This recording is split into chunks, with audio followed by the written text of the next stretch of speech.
Hello you guys, welcome back to my channel. I don't even feel like I have a channel anymore. It feels so weird because I haven't actually posted on here for about 2 months now, and before that I wasn't even really posting like videos of me. It was more so streaming.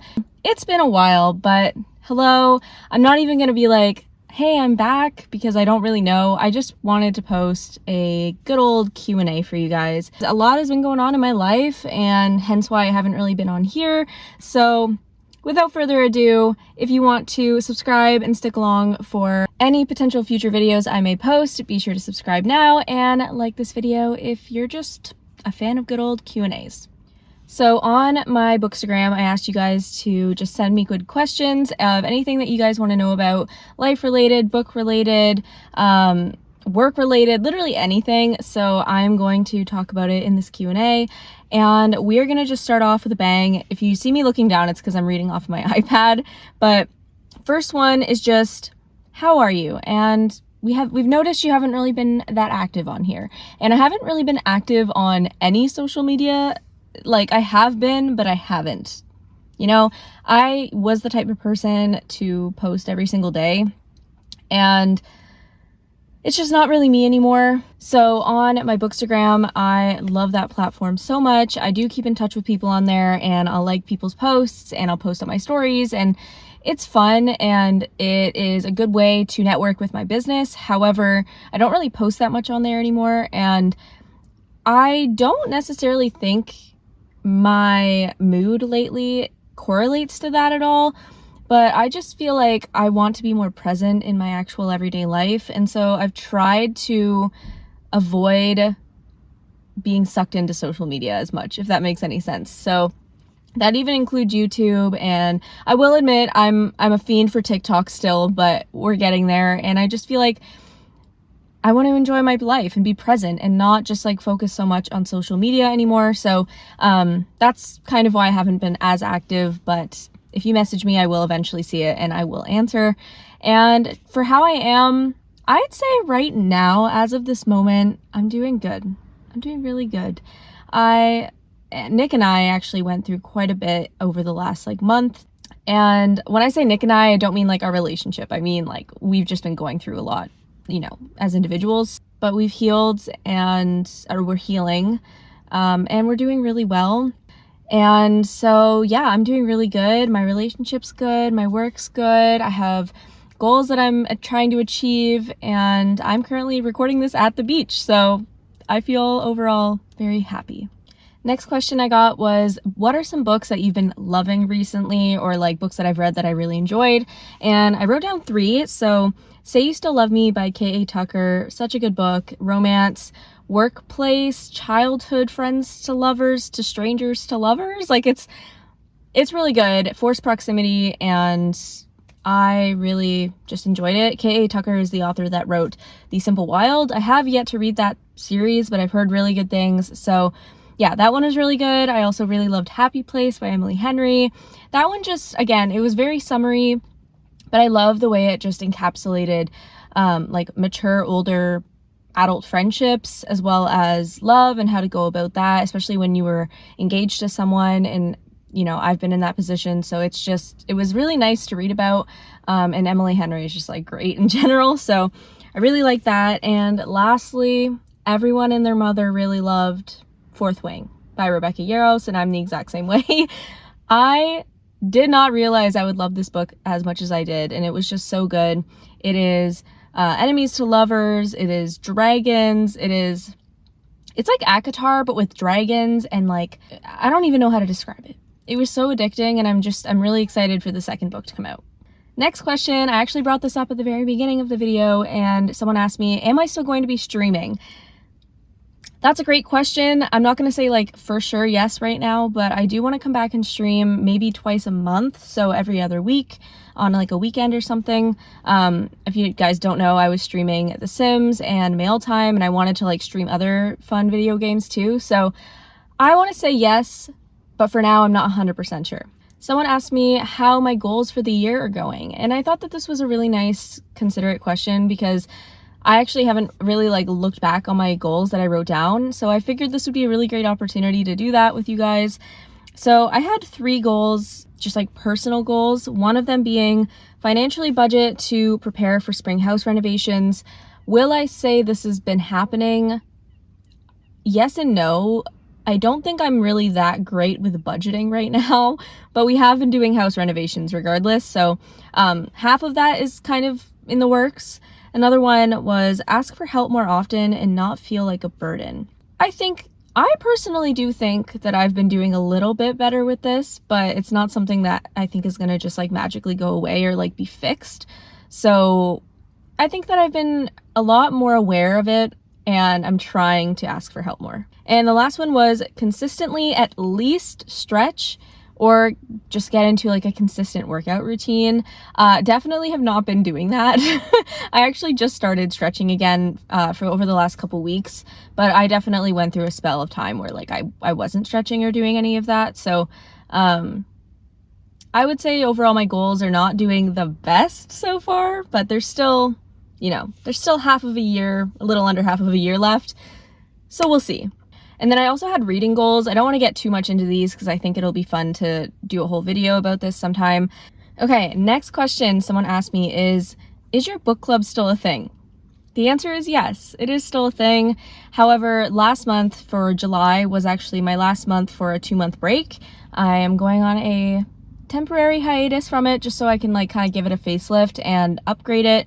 However, I have been seriously considering not doing the book club anymore and trying to come up with some type of in-person book club for my community, because I just feel like the virtual aspect of it, well, it's great and I have really genuinely loved it. I think that an in-person book club and hosting that would just feel so much more rewarding for me, and I could come up with, other fun activities that we could do that just, there's less restraint that way, if that makes any sense. So it is still a thing. You can definitely sign up. The link is always in the description.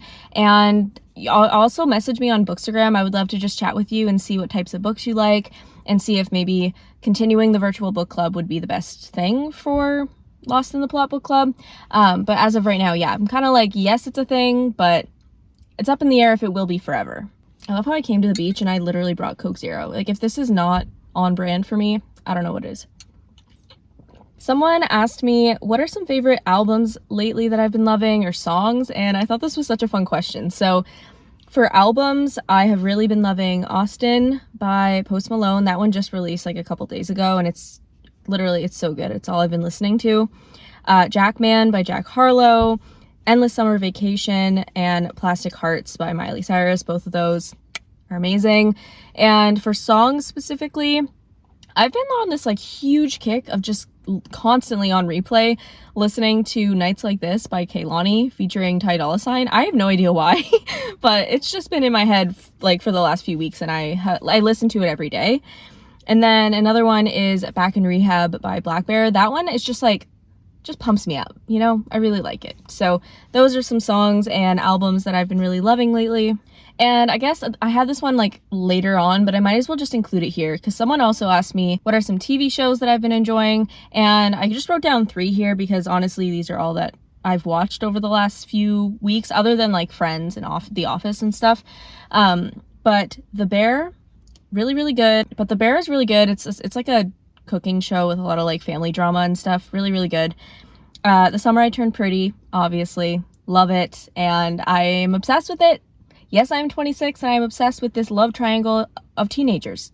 Is it weird? Yes, but I know I'm not the only one. So that show is literally everything to me right now. It's like all I can think about. I see like the psychology of Conrad and Jeremiah and Belly's thoughts and stuff on TikTok from like psychologists, and I'm obsessed. So it's just such a good show, and that one's on Amazon. And then the last one is The Wire, and I believe that one is on Crave. And that's an older show from like the 90s, but it is essentially about like drug wars and stuff and just crime. And it's really, really, really good. So if you haven't seen that, I highly recommend that.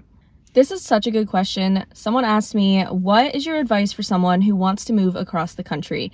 And this could be different depending on what country you live in. I personally live in Canada. I lived in Ontario and I moved to New Brunswick last year. So it was essentially across the country for me, and it was a huge step. So I wanted to give some very basic general advice for you guys. I wrote them down here just so I would remember. So obviously this does depend on if you plan on buying or renting, because if you're planning on renting, I do feel like this could be a much easier process for you. But if you're planning on buying sight unseen, like a house or an apartment or whatever, it's definitely stressful because you don't know what you're really getting yourself into, and that was kind of our situation. But I would say regardless, definitely plan movers and or like a moving van, a U-Haul or something well in advance, like at least a month and a half in advance. And it also depends on like when you're moving, because another tip that I would give is to definitely, you know, if you're flying or driving, which you would have to be, I would definitely try and move in a good month, like not in the middle of winter when it's just like snowing the whole time. We moved in June last year and it was definitely the right move, especially because we drove. Flying, you know, you could get away with it in the winter, but it's more of a hassle, I feel like. So if you're going to be driving and or flying, I would recommend in the summer. Going back to the movers, I would also recommend giving them at least a month and a half to 2 months notice, because everyone moves in the summer and it's going to be really hard for you to find movers that are like actually available on the day you need them. So if you can't find a mover on the day you need them and you have closing on a house on that exact day and you need them that day, like really it's hard to line up everything. So just give yourself time is basically what I'm trying to get at. Another thing that I think should be pretty obvious, but save up a good chunk of money if you can, because if you're buying a house and you've never really seen it in person before, once again, you have no idea what kind of renovations this house may need. Like, yes, you have an inspection, but there's cosmetic things that you might want to change, things that maybe the inspector missed. So just have like a good chunk of change saved up for this adventure, this endeavor for you. And another thing that I would recommend is try to have like a transfer of your job or a job of some kind lined up, because if you don't, again, going back to having some money saved up, super important. So I would have both if you can, or at least have a job lined up so that you know you're going to be making money as soon as you get here. Just because, again, it can just be really stressful. And if you have time on your side and money, it's going to help a lot. So those are probably my biggest tips for moving across the country. And also just like go into this experience with an open mind, because that's what we did. And it ended up just being such a beautiful experience for us. Like, we had never been here before. And yes, it was stressful, of course, but I just think that if you go in with an open mind, especially not knowing the city very well, and maybe you're a little bit nervous of what the people are going to be like there, all these things, like, you have to realize there's going to be good and bad no matter where you go. So just be open and stay positive. Okay, we are getting to the very end, you guys. So the next one I have here is, what are some of your future wants and goals in your relationship? And I feel like I'm going to be giving really obvious answers here to you guys, but I am pretty positive that Nick and I are going to be engaged within the next like year, and I would love to get married within the next 2 or 3 years. So that's kind of my wish, but it's not fully up to me. And then also I think that another like really big thing is, obviously I want a kid one day, and we strictly want one child. And I think that we want to move into our forever home before we end up doing that type of thing, because the house we have right now, well, it's lovely and I love our house, I just don't think it's like big enough to raise a child in. So yeah, marriage, one child, new house together, happily ever after. That's what I want. And also I obviously want us to be able to financially save money and just be secure in that way.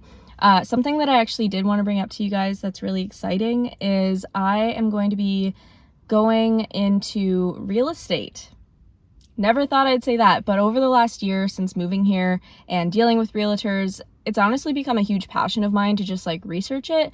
And I realized, why can't I do it? Like, I definitely can. So I've been in contact with realtors here in St. John. You know, I'm looking into it and I'm very excited about doing the course for it and eventually hopefully selling houses. So if you're in the St. John area and in maybe like 2 years you want to sell your house, I'm your girl. I'm just saying. And the last question for this Q&A is, what are some books that I'm hoping to read this fall? Again, looking down because I have a list, but I want to reread The Atonement by Ian McEwan. one of my all-time favorite movies, and I really did love the book. I am looking forward to Iron Flame by Rebecca Yarros. That is the sequel or second book in the Fourth Wing series. I don't really know what the actual series is called, but second book in there. I think that comes out in November. I also want to read basically anything Stephen King because it's fall and I think that it's just the right time to do it. But out of all of his books right now, I've been really wanting to read Misery, so that's another one. And for a romance, I've been wanting to read Stinger by Mia Sheridan. It sounds very spicy and just delightful. So those were all of the questions that I got from you guys, and I really appreciate anyone who asked me a question. I love you guys so much. Thank you so much for tuning in to this Q&A. Like I said before, be sure to like this video and subscribe if you do want to see more videos from me, and I will see you guys in the next one. Bye!